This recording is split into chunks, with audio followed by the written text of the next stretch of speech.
Hola a todos, en el vídeo de hoy lo que vamos a ver va a ser cómo podemos insertar suelos a nuestro proyecto. Veremos cómo podemos crear tipos nuevos de suelos, cómo podemos modificar los suelos ya existentes, cómo podemos insertar nuevos tipos a nuestro proyecto y cuáles son las herramientas para modificar y crear estos suelos. Así que, ¿vamos a por ello?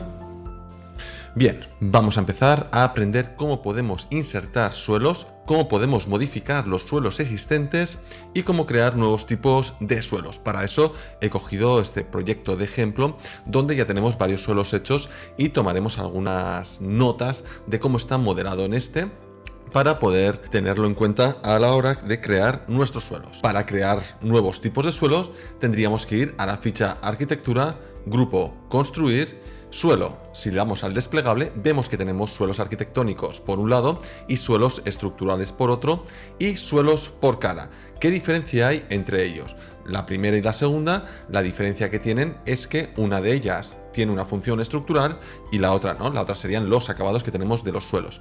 Y la de suelo por cara sería en el caso de que creemos suelos a través de masa, ¿vale? Nosotros en este momento, para iniciarnos dentro del mundo de Revit, haremos suelos arquitectónicos o estructurales, porque se hacen exactamente igual. Si le damos a crear suelo en una vista 3D, tenemos varios problemas. Primero, no sabemos muy bien en qué nivel nos van a construir estos suelos y dibujarlos, la verdad es que son un poco complicado. Así que mi recomendación es que dibujéis siempre suelos en vistas de plano de planta.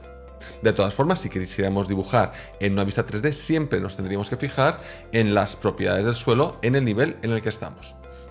Podríamos ir directamente desde esta vista 3D a cualquiera de las vistas de planta, por ejemplo, nivel 1, y continuar dibujando aquí el suelo. La otra forma, salimos de aquí, le damos a cancelar para salir de la edición de la creación del suelo, vamos al nivel 1 y si damos a ficha arquitectura, grupo construir, suelo arquitectónico, en este caso no hay duda dónde lo estamos dibujando en el nivel 1.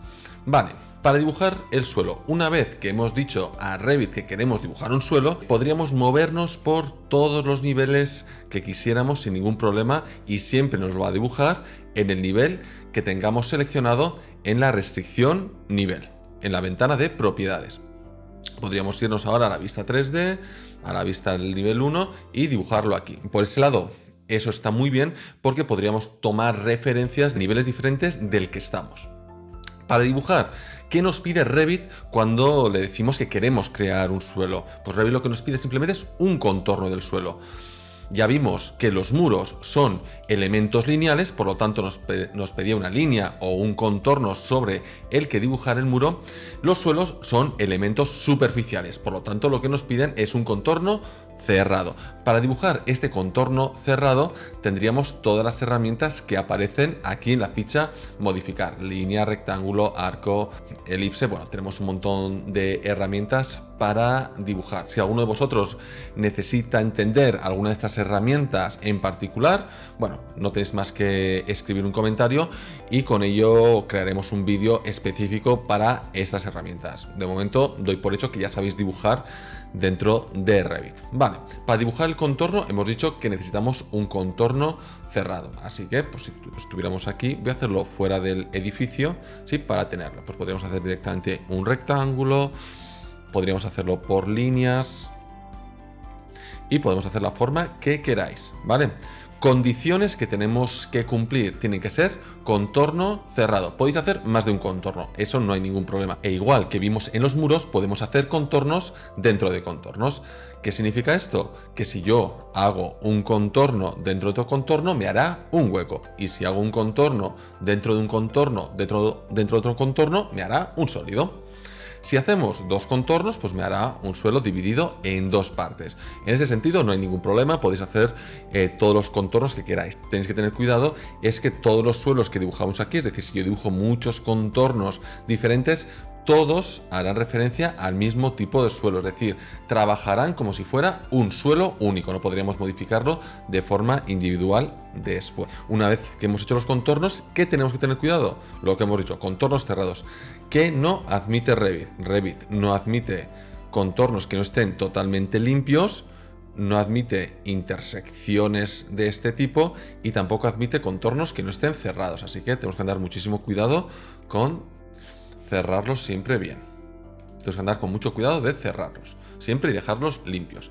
Tampoco admite líneas superpuestas, es decir, si hacemos esto, pues ya veis que nos dice que se solapan y esto nos va a dar error. No podemos solapar líneas, tampoco podemos hacer líneas que se intersecten en el contorno, ¿vale? Es decir, siempre contornos totalmente cerrados para que Revit lo entienda bien. Vale, ¿qué tipo de suelo me va a crear? Para eso vamos a la ventana de propiedades, al selector de tipo y tenemos aquí un montón de tipos de suelo para seleccionar. Podríamos seleccionar cualquiera de los que ya existen o podríamos modificar el que ya existe o crear uno nuevo. Para eso le damos aquí a editar tipo y aquí nos aparece la ventana de propiedades del tipo que estamos. Recordar que siempre en estas ventanas nos dicen dónde estamos, en qué familia estamos y en qué tipo estamos. Si queremos modificar este tipo, modificaríamos directamente los datos, los parámetros que aparecen aquí. Si quisiéramos crear un tipo nuevo, le damos a duplicar y coge ese tipo como base para crear el nuevo. Por ejemplo, aquí lo voy a llamar suelo ejemplo.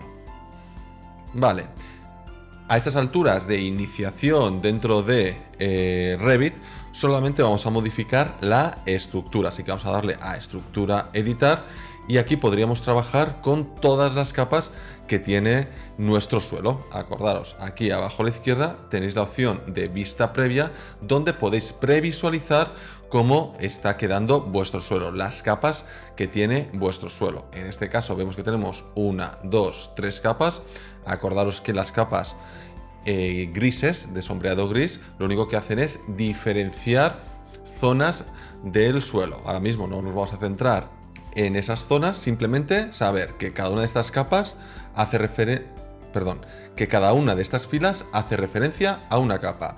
Claro, ¿y qué pasa? Aquí tenemos 1, 2 capas y aquí tenemos 3 filas. ¿Por qué? Porque hay una capa especial que es la única capa que permite Revit de grosor 0. Las demás capas tienen que tener un grosor, el que sea, pero un grosor. Pero para las capas membrana, Revit nos permite tenerlo de grosor 0. Por eso no aparece en la vista previa. Teniendo en cuenta esto, ya podéis insertar todas las capas que necesitéis y darle el grosor necesario. Pues por ejemplo, 120 milímetros. Muy bien.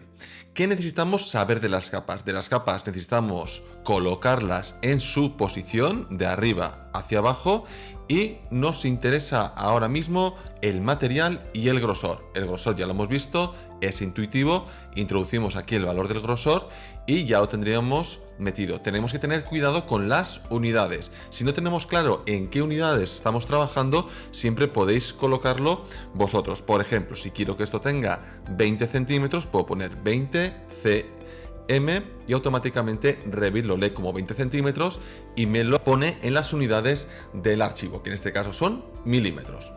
Una vez que tengamos los grosores incluidos, podemos incluir los materiales. Para insertar los materiales, hacemos clic en el nombre del material y es entonces donde aparece este icono con 3 puntos, que si lo seleccionamos nos lleva a la ventana del explorador de materiales.